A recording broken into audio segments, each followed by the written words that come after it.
everybody. My name is Graham Elwood, and you are watching, oh yes, the Political Vigilante, bringing truth somewhere below Wayne Manor and the outskirts of Gotham.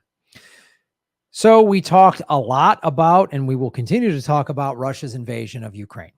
Not happy that Russia has done this. They have bombed, and they have now sent, there's apparently troops on the ground, I guess. It's hard to figure out what's actually happening there because the US media and then RT, they're kind of saying some different things, obviously. But what I wanted to talk about is how crypto is influencing what's happening there. And I wish Russia was not doing this. And we've talked about, and there's a bunch of interviews I did with Lee on government secrets. And there's a great, watch the interview with Danny Haiphong. We talk about how America has been very much involved in this and all of this. This isn't just some random Putin just went nuts one day. Like, America's been really ramping this up for a long time. So, but one of the things we talk about with crypto on this show, and all the crypto shows basically talk about for the most part, is how Bitcoin specifically was set up to circumvent central banks and all of this stuff. So I've come across several stories. One is this: people who have been trying to support Ukraine have been sending crypto. Ukraine crypto crowdfunding effort hits $20 million. Cryptocurrency donations sent to Ukraine following Russia's invasion have exceeded $20 million, according to blockchain analytics platform Elliptic. Wow. This is significant. This is significant. You know, I don't want to, I want this war to end. I don't like to see any of this war. I wish America would stop meddling and using Ukraine as a pawn to push NATO weaponry and nukes in Ukraine. Putin has flat out said, I don't want nukes in Ukraine. It's too close to Moscow. And I don't blame him for that. We wouldn't let nukes go to Cuba, let alone Canada or Mexico. So,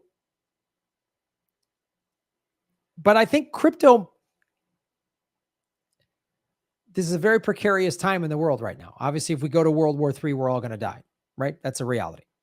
And I hope Putin and Biden and Zelensky know this. I don't think Rachel Maddow seems to know it. She seems to be really fired up for war. But could this be the moment? And I only asked this question, and we don't know, where, because this war is this is old school. We're trying to push NATO. We're trying to jam it down throats. There's oil involved. We don't want that pipeline going to Germany. Russia's big exports to Western Europe. We would prefer, and by we, I mean the oil companies that control the United States government. That group would rather have Western Europe buy American oil, which is more expensive. And we want to expand our military. We outspend the next 12 countries combined. We outspend Russia somewhere in the neighborhood of about $500 billion a year militarily. So the defense contractors, which spent $49 million in campaign donations in 2020 during the presidential campaign, this is good for business. Crypto can circumvent this. And it's not just on the Ukraine side. We'll go into the Ukraine, but I want to show Russia in a second. The Ukrainian government and NGOs providing support to the military have raised $20 million through thousands of cryptocurrency donations since the start of the invasion. They literally put this out on Twitter. This is from Ukraine. Stand with the people of Ukraine, now accepting cryptocurrency donations, Bitcoin, Ethereum, and USDT, which is digital. And they put their addresses up here. And according to the blockchain, these two addresses have received approximately 4.6 and 5.6 million respectively. So America, when this happened, Biden said Friday, you know, we're doing all of these sanctions, which is okay. And everybody's sanctioning Russia. Well, Bitcoin trading against the ruble surges as Russia's currency crashes. Crypto exchange volumes in Russia have soared as the country faces sweeping international sanctions while Ukrainian urges blocks on Russian users. One of the things that has happened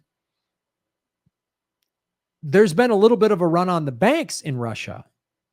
People have been pulling that. Oh, they're freezing our assets. I want to pull the cash out. So what some people who have done in Russia, and I was just talking to a friend of mine in St. Petersburg, they've already been, people who are already involved in Bitcoin went, and they moved all their rubles into Bitcoin because the value of the ruble has crashed because of these sanctions. According to data by blockchain analytics company Kaiko, published in CoinDesk, ruble-denominated Bitcoin trades blew up by as much as $1.5 billion on Thursday. The data also reveals that Tether ruble trading volume rose to an 8-month high of 1.3 billion rubles on Thursday. So I just want to show you 1.5 and $1.3 billion. This one is the most significant to me. Ruble-denominated Bitcoin trades. That means people were taking their rubles and converting them to Bitcoin. They were buying Bitcoin with rubles because they couldn't get access to the banks. They knew the rubles would be frozen. They knew they couldn't do any banking.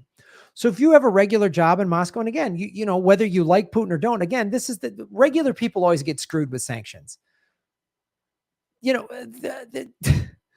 I'm sure there's people in Russia who are like, yeah, Putin, go stand up for us. And there's people in Russia who are like, what the hell is he doing?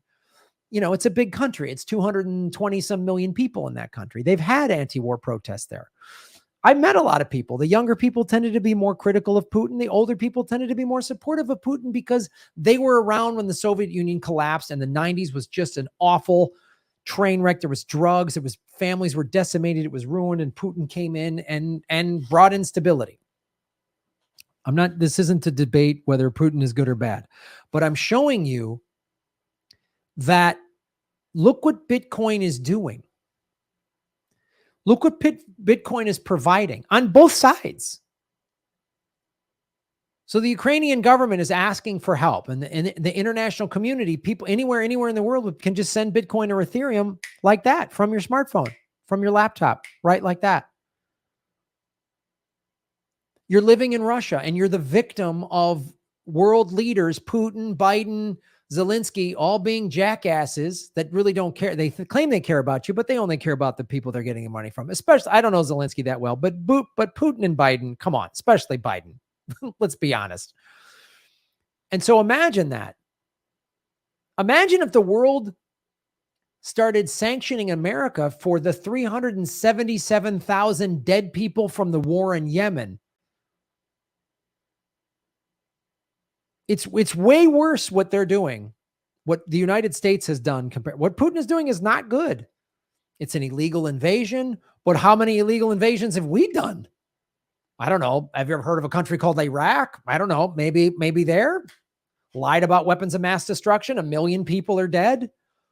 22 American vets a day commit suicide because of the horrors of war that they were put through just so oil companies and defense contractors can make big profits.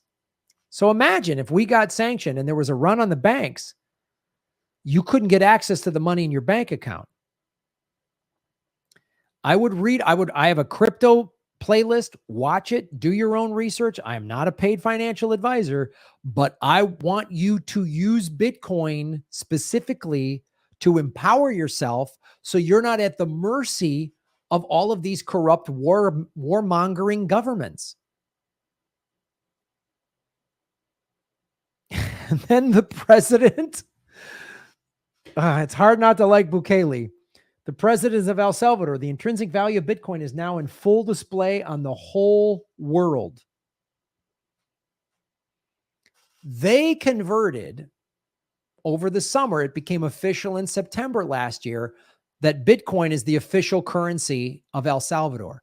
El Salvador had 30% of its citizens had access to banking. Now, thanks to Bitcoin, thanks to Bukele doing this, over 70% of the country now, many of those people who were poor had no access to banking. They now all have access to banking because if you've got Bitcoin, you now have access to banking. And there's all these exchanges out there. And I have affiliate codes for some of them if you want to do it, where you can get traditional banking. You can get debit cards. You can earn interest on storing your Bitcoin. You can all this stuff is available to you that you didn't have before. So, and look at this. This is from Bitcoin Beach, there's this beach in El Salvador that's been nicknamed Bitcoin Beach now. Since Bitcoin tourism is up 30% in El Salvador, how did the media react? Oh, I'm sure they shit on it. But this is significant here. And I'm asking this question and I don't know the answer to it, but is this war in Ukraine going to be the tipping point to get everybody to go, oh, I just need to get Bitcoin? Even the truckers in Canada, the Canadian government seized people's bank accounts. That's wrong. And so they've circumvented it with Bitcoin. That's part of what Bukele is talking about here. He's the only one who went after Trudeau for doing that. I've taken a lot of heat because I'm in favor of some mandates that were put in place for public safety, right? I'm in favor of that. But governments abusing it like Trudeau's doing? No way. Seizing your bank? No way. No way. And that doesn't mean I support anyone who was at that trucker rally in Canada waving a Nazi flag. You wave a Nazi flag, fuck you and your family. I got nothing for you. You're a Nazi asshole. My uncles fought fascists in World War II. I don't care about that at all. But Trudeau completely has gone out of line here. But this is what they can do. So if Trudeau did that, they could seize your bank accounts. Oh, have you ever been to a Julian Assange rally? Oh, we could seize your bank. You ever been to a Black Lives Matter protest? We could seize your bank accounts. You ever been to a Medicare for All rally? We're going to seize your bank accounts. Are you in a union and you're going on strike? We could seize your bank accounts. Is America going to keep spending ridiculous amounts of taxpayer dollars on all these endless wars? Well, that's crushing the US dollar. The US dollar could be worth nothing. There could be a run on the banks because once you put your dollars into a United States bank, you don't own it anymore. You don't control it. They control it. And they lend it out at 10 or 20 to 1, meaning for every dollar you have in there, they lend up to $20 out to other people and earn interest on your money, and you don't get any money for that. So when the whole banking system collapses, they're not going to have the physical cash. And when there's a run on the banks, when the fear hits, that's when you're in trouble. Because then you're going to go to the bank and say, well, I got $5,000. I want it out in cash. And your Bank of America or Citibank or Chase or Wells Fargo is going to go, oh, we can only give you 500 or 200. Then what? The Russian people, this war isn't their doing. It's Putin's doing and his military advisors doing. Those are the people who should get sanctioned. But who gets stuck with it? The regular people do. So is this war going to be the tipping point to where everybody goes, we got to get Bitcoin?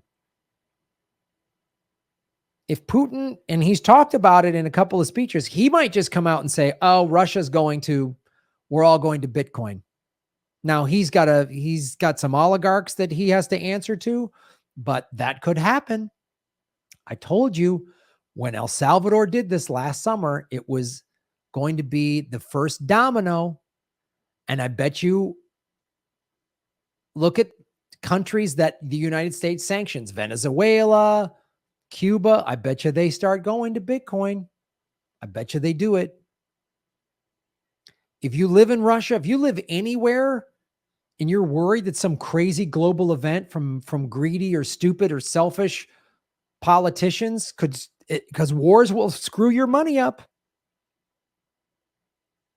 Look what Trudeau's doing. Look what Biden's doing. Look what Zelensky's doing. Look what Putin's doing. Do you trust any of them? I don't. So see the power of crypto for the Ukrainians and for the Russian people.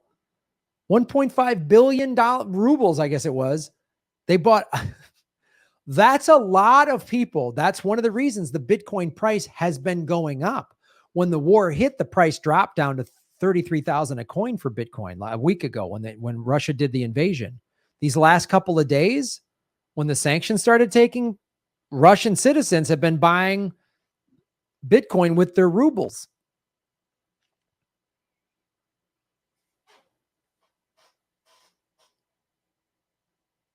This could change it all. I don't want this war to continue. I hope they find peace. I wish the United States would stop meddling and using Ukraine as a pawn to force more NATO bases. Russia is surrounded by American bases. So in that respect, I see why Putin's like, I don't want this near me. I don't want nukes that can hit Moscow within 2 minutes. We wouldn't allow that. We didn't allow that in Cuba 60 years ago. Hope this war ends. I don't want anybody to get hurt anymore. I don't want to see this. But this is how you, regular person, can empower yourself against the insanity of governments and central banks that we all have. I have no control over it, but you have control over buying Bitcoin. Learn how to do that. Empower yourself. I have no more unsecured bank debt because of Bitcoin. Follow the money, connect the dots, get the truth, and shave your knuckles for justice. And that's how we'll make Gotham great again. Boom. Hey, everybody. Thanks for watching. We are still in our 9th month of demonetization from YouTube. So support what we're doing at patreon.com/Graham Elwood or rockfin.com/Graham Elwood, which is a blockchain cryptocurrency platform. It's free to sign up, and there's a premium level at $10 a month. And for that, you get everybody on the platform's premium content. Myself, Lee Camp, Ron Placone, Jimmy Dore, Whitney Webb, Kim Iverson, Abby Martin, and many, many others. You can also support what we're doing at Venmo at Graham-Elwood and go to GrahamElwood.com. We have a PayPal button and a PO box. I also have crypto wallets, which are all in the show notes. Thanks for supporting what we do.